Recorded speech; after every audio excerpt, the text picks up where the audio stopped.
Hi everyone and welcome to my channel. We have a special guest popping up and it's Francine. We didn't get to see her in last week's video, but she's here today. She's a little busy cleaning her front yard, so I'll leave her alone. But yeah, if you're new here, my name is Luna and I make Animal Crossing videos every single week. So if you're into that, consider subscribing to join our little AC family. So last week I created a poll on my community tab asking you guys which villager yard you would like to see in today's video. And it was a battle between three of my villagers, Megan, Sherb, and Stitches. It was super close and almost a tie between Sherb and Stitches, but Stitches won, and that is who we are going to decorate today. In my last video, I created Chrissy and Francine's yard, so I'm going to continue with this area, and I added Stitches' house right there just to kind of speed up the decorating process. Love how he's working out exactly where I'm going to decorate. But yeah, I have all of this space and I want to do something special for Stitches. There he goes, walking away from me. How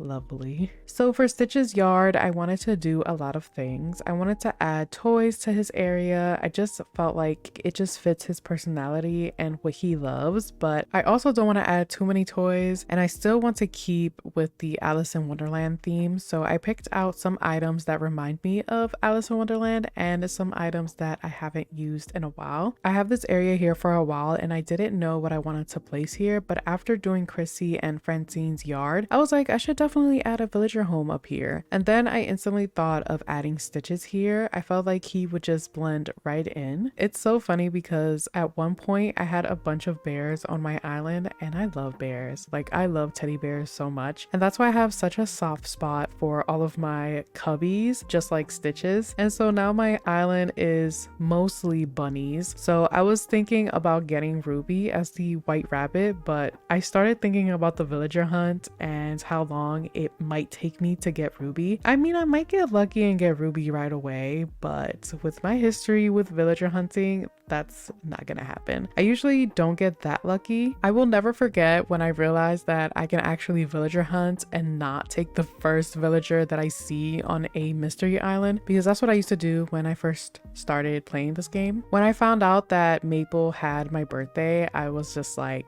yeah, I need this bear. She's super cute and she has my birthday and it's a win-win. And I remember villager hunting for her for about maybe almost a week straight, and I took breaks in between went and forth to search for her. I prepared myself too. I had like about 500 Nook Mile tickets, and I just remember after like 200 or so, I was about to give up and I finally found her. And that's why I kept her on my island for so long, just to remind me of the suffering and pain that I went through to find Maple, and I just want to keep her forever. And then the hurt that I get when they want to leave my island. It's like, you want to leave after I treated you so well on this island? But one day I bought all of my favorite villagers as amiibo cards, so now I can remove them from my island without feeling guilty. But anyways, while I'm working on Stitch's yard, I catch him sleeping. I was like, really? Like, he's really peacefully sleeping in front of me. These villagers are so funny. I wish they still have the same dialogue from the older Animal Crossing games that I saw. They did have it in the beginning when this game was released, because I will never forget Sherb coming at me for wearing the same outfit every day. And I'll never forget Sherry when I got stung by a wasp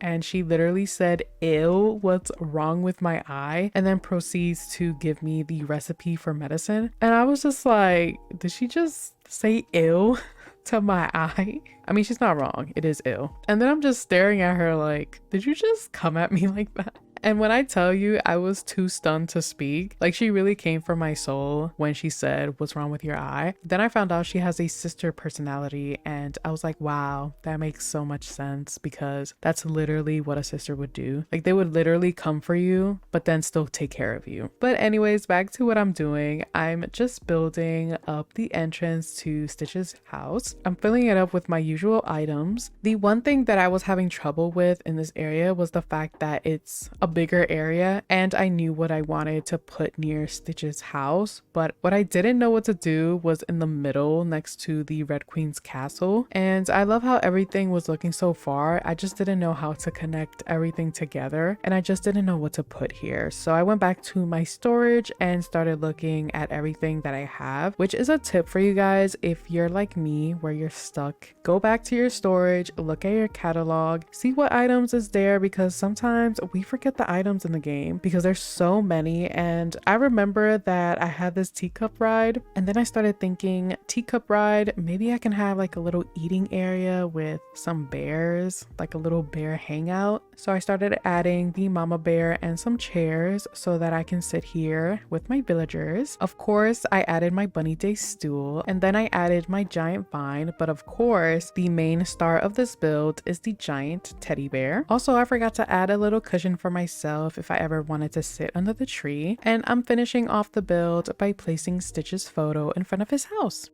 So this is how the entrance looks when you pass by Chrissy and Francine's houses. I absolutely love it so much, and I love how you get a nice view of the bridge. There's so many things to take in from this view. Here's a closer look of how the left side looks. So as you come up the staircase, you can go over the bridge, which will lead you to Marshall's house or a secret little sunken area. I'm still working on that area, so I will include it in a future small spaces build video. Here is a closer look of how the right side looks. I love the teacup ride so much. It matches so well with the Red Queen's area and also so well for Alice in Wonderland. I also love the different pathways that I placed. It's like you don't know which way to go, and that's the fun part. And here is the overall view of Stitch's yard. I'm definitely a big fan of how everything came together, and I'm so glad I went with a cute little bear tea party. So there are 3 ways you can go. The first one is obviously Stitch's house. The second one is where I mentioned before, going over the bridge. And the third one is the secret little pathway. If you follow the log path, it will lead you to the ladder that will bring you down to a secret sunken area. I was going to say that I hope that Stitches loves his yard, but I saw him here so many times, obviously sleeping and playing around with the items that I placed, so I think it's safe to say that he loves his little area. I mean, I love his area too, and I wish I was living here instead of him, but I'm glad it's him. Thank you all so much for watching. If you enjoyed the video or found it helpful, let me know by hitting the like button, and if you want to see more videos like this, consider subscribing to join our little AC family. I will be creating Sherb's yard in the next video since his vote was super close in the polls, so stay tuned for that, which will be posted next week Saturday at 12 p.m. Eastern Standard Time. There's only a few more areas left to finish, and I'll be completely done with my island, and I can finally do my island tour, so stay tuned for that as well in the upcoming weeks. I love you all always, take care, and I'll see you guys next week Saturday.